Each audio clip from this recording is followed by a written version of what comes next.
Hi, I'm Eric with Simply Elegant Home Cooking. Today I'm going to show you a really easy Italian side dish. We're going to be doing a chickpea in spicy marinara sauce.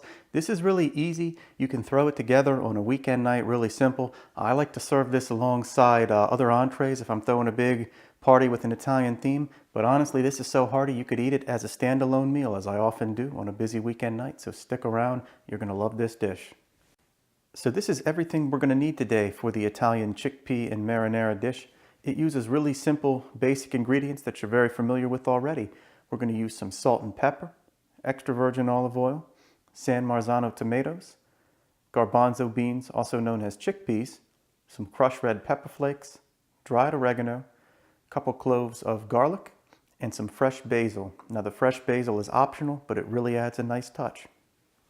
And I do want to make one more note about the ingredients. I always opt for fresh ingredients whenever I can. I try to avoid using canned ingredients, but I do make some exceptions.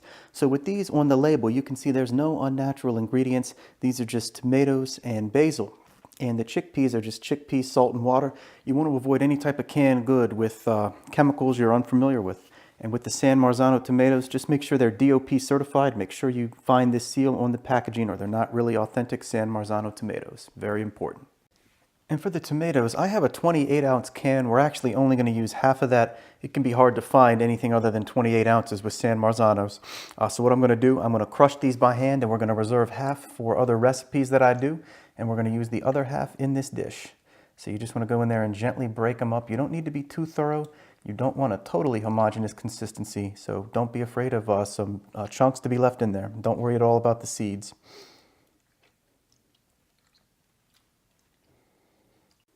And that's how you want your tomatoes to look when you're done crushing them, so you'll notice that there are still some chunks in there. Okay, now that our tomatoes are prepped, we can begin cooking. So what you want to do, you want to start with a cold saucepan like this, and I'm going to turn it to medium heat. Add in a couple tablespoons, maybe about 2 tablespoons of extra virgin olive oil. And I'm going to add that garlic, which I've crushed up. We're going to add that right in. And what you want to do as this comes up to temperature, you just want to stir it around, move it around, and you don't want to step away. As soon as this starts to sizzle, we're going to turn the heat down. Okay, so just about a minute later, we're up to a sizzle. And at this point, you want to be sure to turn down the heat. I'm going to turn that all the way down to low and continue to stir. We just want to make sure we don't burn the garlic or let it brown. So we're going to let this go now on low for about another 2 or 3 minutes. Okay, in 2 minutes, that garlic is still sizzling away. So at this point, we're going to add in the tomatoes.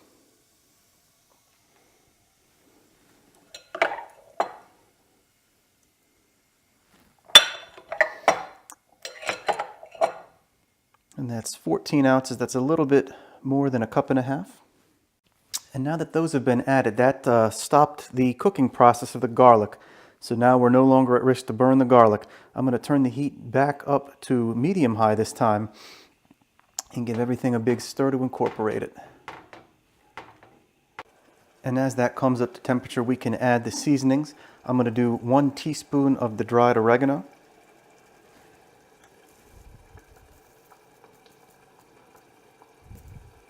Half a teaspoon of the crushed red pepper flakes. Now that I added that in, I'm going to give it a stir.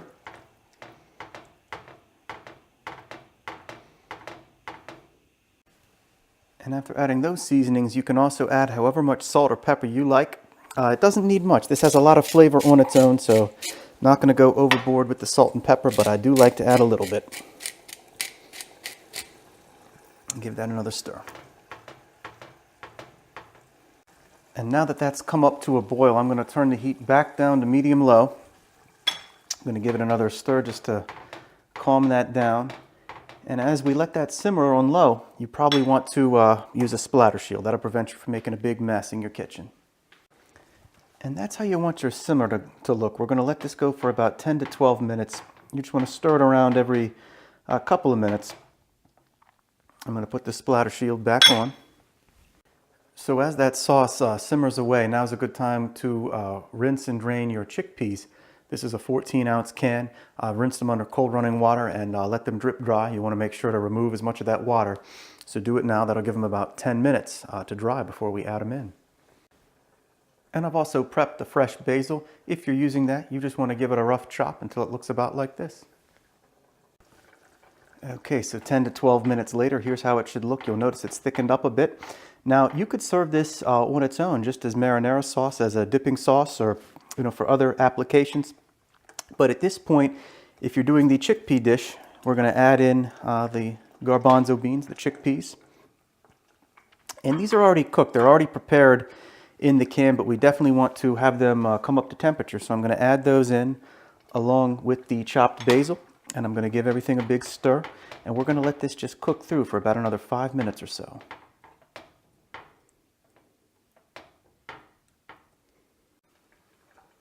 In those last couple of minutes, it'll look and sound a little bit like this. You want to make sure that it does come up to just a gentle simmer, and stir that a little bit as you go. In just a few minutes, we will be ready to plate this up. Okay, so here's the dish plated up. Chickpeas in spicy marinara sauce with basil. Let's give it a try. All of those classic Italian flavors go together so well. The San Marzano tomatoes, extra virgin olive oil, the garlic, the basil. This is just a perfectly balanced dish. You can serve it as a side dish. It's a great side dish. You can eat it as an entree. It's so versatile. You're going to love cooking with the chickpeas. They're inexpensive. They keep for years at a time in your pantry, so stock up. Really hope you enjoyed this dish. I'm Eric with Simply Elegant Home Cooking. Be sure to like, comment, and subscribe, and I'll see you again soon.